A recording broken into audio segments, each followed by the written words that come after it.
Okay, good afternoon everyone. Ego Nostalgia out of my little flat. Again, a slightly different video today, not up on the range. Been super busy, actually haven't had much range time, but I thought I'd give you a quick walk through my stunning AirArms Pro Sport, which I've now put back together, re-lubed everything, gave everything a slightly extra polish, put in the new stainless steel machine bolts, under the lever, everything is in nicely, trigger is beautiful. So this gun is back together, shooting beautifully. A silent thud. The firing cycle is super smooth, and it's putting out just under 16 joules, about 15.4 joules on the 8.44 grain JSP exact pellet. So this gun is spot on. I call it a Rolls Royce of an air rifle. It's just absolutely perfect. But anyway, so that's back together. Probably soon I'll be up at the range again, and I'll post a new video of this gun shooting out there. So, but anyways, maybe I got bitten by the bug of stripping air rifles and taking things apart. So what happened is, after putting this together, I actually went to the range to do a bit of shooting with my HW50. And to my surprise, well, it started detonating. It was dieseling on another level. And here the gun is in pieces, which I'm going to talk to you about now. But it was detonating really badly. There was actually literally a small flame coming out the barrel, meaning that obviously either the piston seal had broken, loads of grease was coming through. I'd never taken this gun apart before. I know Weihrauch are quite famous for over-greasing everything inside. So, the gun is probably only shot 2-3 tons of pellets. So it's still a very new rifle, probably just under 2 years old. So it's still really new.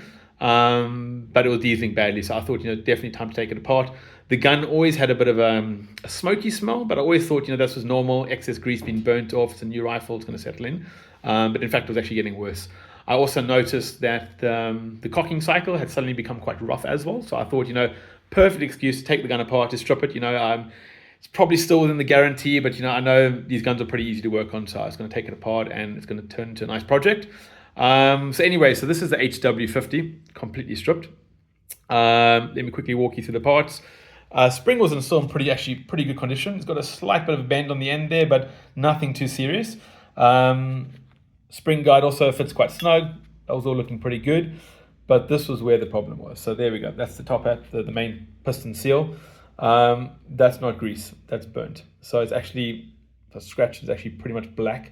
And I've actually cleaned this down already. So the top of this was covered in grease, which obviously means that either this piston seal has failed completely, everything has leaked through, and actually the inside of the gun was a complete mess. I've wiped this down too, but this was covered in oil, covered in grease. So obviously major failure there. They'd obviously put way too much grease on the spring, and just the general internals. Literally when I pulled it out, grease was just pouring out of it. And I've never touched this gun. I've never put any additional grease on it. So it's all from the factory, which is obviously pretty disappointing. But again, a nice excuse to actually work on the rifle and make it even better. So anyways, this is going to be my next project. One thing I noticed too, as I said, the firing cycle got quite rough. Generally speaking, always been really smooth. Now, I know Weihrauch, with this gun, before it used to have a big galling issue where underneath the gun here, try to hold the phone and do things. Okay, that's actually just a slight scratch from the Teflon guide. It's not galling. But normally what would happen is this would be grinding up against the cocking arm. Since then, what Weihrauch have done is they've actually put a Teflon, like a nylon sleeve in there that's actually under spring. So like a spring pressure there. Which in theory, obviously puts a Teflon bearing guide on metal, so there's no metal to metal contact. The only problem is what it does tend to do is it kind of shifts the pressure somewhere else. Okay, and I've heard this a lot on some YouTube videos. So I thought, let's take a look, and immediately what I noticed, looking at this piston, which is a new piston, look at that. It's actually the grinding. So obviously this is the under end of the piston where the top hat is actually, not top hat, sorry, where the cocking arm is obviously putting additional pressure on this in upward position. And this is grinding directly on the inside of the compression tube. So again, I don't know if you can see it. There you go. If you can see the back there, the light is not good. Apologies for that. You can see it's actually grinding. So this is going to be a good little project to work on. Shouldn't be too difficult. I'm just going to obviously smooth this out a lot. I might even put it on a lathe if I can, taper it down a bit. The other option would actually be to put again, it's probably not thick enough, to put a slight Teflon sleeve around there or button it. Both ways, it's going to get polished out. I'm going to maybe taper it slightly too. And of course, I'm going to polish the inside of this as well. This is the other thing too that I noticed on the Weihrauchs. And again, I suppose, this gun costs a third of what the AirArms cost. But just running my finger along here, you can feel I'm losing my words. The burrs, it hasn't been smoothed out properly. If you just look at that, you can see the inside of the metal.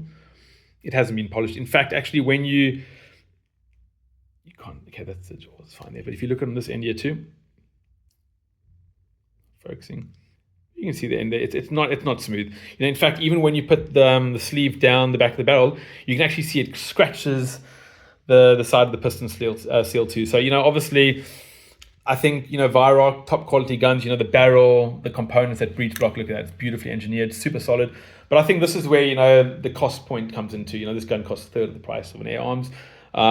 Everything just feels rough. So I'm definitely going to get some light emery paper inside there. I'm going to polish it up. I'm going to polish the sleeve. Going to get it. Actually, I've ordered also off Amazon some Teflon guides that fit the spring perfectly. That's going to act as a bit of a top hat too, which will probably reduce the spring twang too. So a nice little project to work on. This is actually the trigger block, which is actually interesting. It has it's like a bayonet system where you actually pops in with these square grooves into this main sleeve, and then you twist and you pull it out. So it's actually quite it was actually an easy gun to take apart too.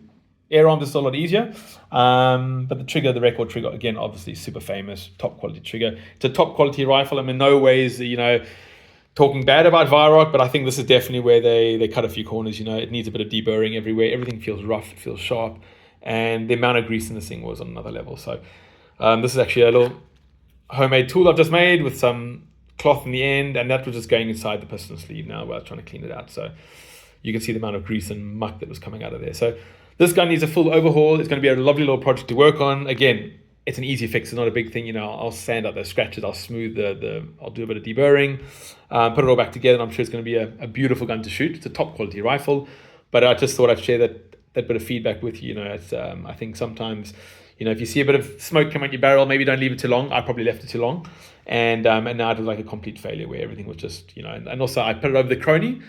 And it was actually, this is a 16 joule gun. It was putting out close to 30 joules. So that was obviously because it was detonating, putting a lot more back pressure on the spring as well. So we'll see how the spring is. The spring still seems pretty good, but yeah, we'll see how it is. If not, I'll replace the spring too. But it's going to be a nice project to work on. I don't think it's going to be too difficult. It's just going to require a bit of cleaning, polishing, deburring, and then I'll let you know once the gun is put back together. So anyways, sorry for the waffling, a lot of talking. I was losing my words a bit too, but I want to wish everyone an amazing afternoon. Hope you're enjoying your week, and look forward to seeing you all soon. Take care. Bye-bye.